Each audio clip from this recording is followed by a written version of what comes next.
بہت عرصے کی بات ہے، ایک بادشاہ اپنی رعایا کا بے حد خیال رکھتا تھا اور اپنے بزرگوں کی تقلید کرتے ہوئے روزانہ سادہ کپڑوں میں شہر کی گلیوں میں گھوم پھر کر لوگوں کے بارے میں معلوم کرتا رہتا تھا کہ لوگ کس طرح کی دن گزار رہے ہیں۔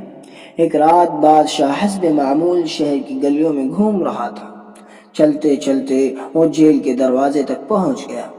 جیل کے پاس سپاہی ایک چور کو پکڑ کر اندر لے جا رہا تھا۔ بادشاہ نے سوچا آج جیل کے اندر جا کر دیکھنا چاہیے کہ یہاں کیا ہوتا ہے۔ یہ سوچ کر بادشاہ جیل کے دروازے کے پاس پہنچ گیا۔ بادشاہ کو دیکھتے ہی سپاہیوں نے پہچان لیا اور تعظیم سے سر جھکا دیے۔ بادشاہ نے جب سپاہیوں کو بتایا کہ وہ جیل کا معائنہ کرنا چاہتا ہے تو سپاہی بادشاہ کو لے کر اندر چلے گئے۔ قیدیوں کو جب پتہ چلا کہ بادشاہ سلامت خود چل کر ان سے ملنے آئے ہیں تو وہ سب بادشاہ کے ارد گرد جمع ہو گئے۔ بادشاہ نے باری باری ان سے ان کے حالات پوچھے۔ بادشاہ نے ایک قیدی سے پوچھا تمہیں کس جرم کی سزا ملی ہے؟ وہ آدمی کہنے لگا بادشاہ سلامت میں نے کوئی جرم نہیں کیا، میں بے گناہ ہوں، مجھے چوری کے الزام میں پکڑا گیا ہے، حالانکہ میں نے زندگی میں کبھی چوری نہیں کی۔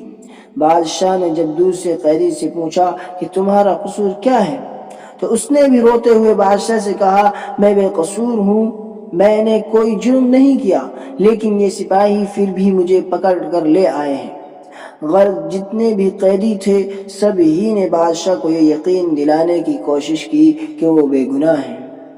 بادشاہ سلامت سب کی باتیں سنتے رہے اور مسکراتے رہے۔ اتنے میں بادشاہ کی نظر ایک ایسے قیدی پر پڑی جو سر جھکائے الگ بیٹھا تھا۔ بادشاہ نے سپاہیوں سے کہا کہ اس آدمی کو ہمارے پاس لاؤ، یہ کیوں منہ چھپائے بیٹھا ہے؟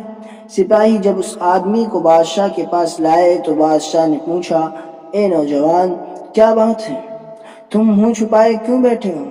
اس آدمی نے روتے ہوئے کہا بادشاہ سلامت میں بے حد گناہ گار ہوں، میرے گناہ نے مجھے اس قابل نہیں چھوڑا کہ میں کسی کو منہ دکھا سکوں۔ بادشاہ نے کہا ہمیں بتاؤ تو صحیح تم نے کیا جرم کیا ہے؟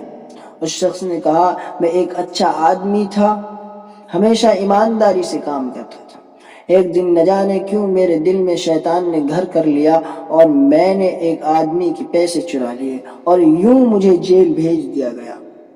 بادشاہ نے سوچتے ہوئے کہا یہاں یہ سب بے گناہ ہیں سوائے تمہارے، صرف تم ہی ایک ایسے آدمی ہو جس نے اپنے آپ کو گناہ گار بتا دیا ہے، لہذا اتنے بے گناہ لوگوں میں ایک گناہ گار کو نہیں رکھنا چاہیے، میں تمہیں رہا کرتا ہوں۔ کچھ عرصے بعد بادشاہ پھر جیل کا معائنہ کرنے آیا اور باری باری قیدیوں سے ملاقات کی۔ اس دفعہ ہر قیدی نے بادشاہ کو اپنے جرم کی تفصیل سنائی۔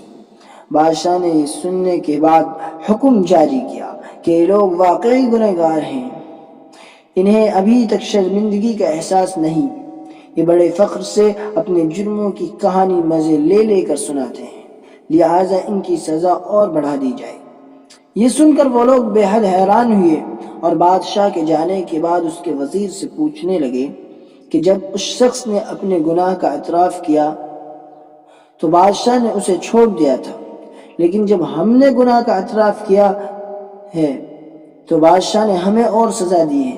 یہ سن کر بادشاہ کا وزیر جو بادشاہ کے مزاج کو سمجھتا تھا کہنے لگا پہلا آدمی کو اس لیے چھوڑا گیا کہ اس نے جرم کا اعتراف اس لیے نہیں کیا تھا کہ وہ آزاد ہونا چاہتا تھا، بلکہ اس لیے کیا تھا کہ وہ اپنے کیے پر نادم تھا، شرمندہ تھا۔ لیکن تم لوگوں نے پہلی دفعہ بادشاہ کو اپنی بے گناہی کی کہانی سنائی تاکہ وہ تمہیں آزاد کر دے، اور اس دفعہ گناہ کا اعتراف بھی اس لیے کیا کہ شاید بادشاہ تمہیں چھوڑ دے، اس لیے بادشاہ نے تمہیں آزاد نہیں کیا۔ بلکہ اس طرح اگر ہمیں سچ میں اپنی غلطی یا گناہ کا احساس ہو جائے اور اس پر ندامت بھی ہو تو ہم سچے دل سے معافی بھی مانگ لیں گے، اور وہ اللہ بہت رحیم و کریم ہے۔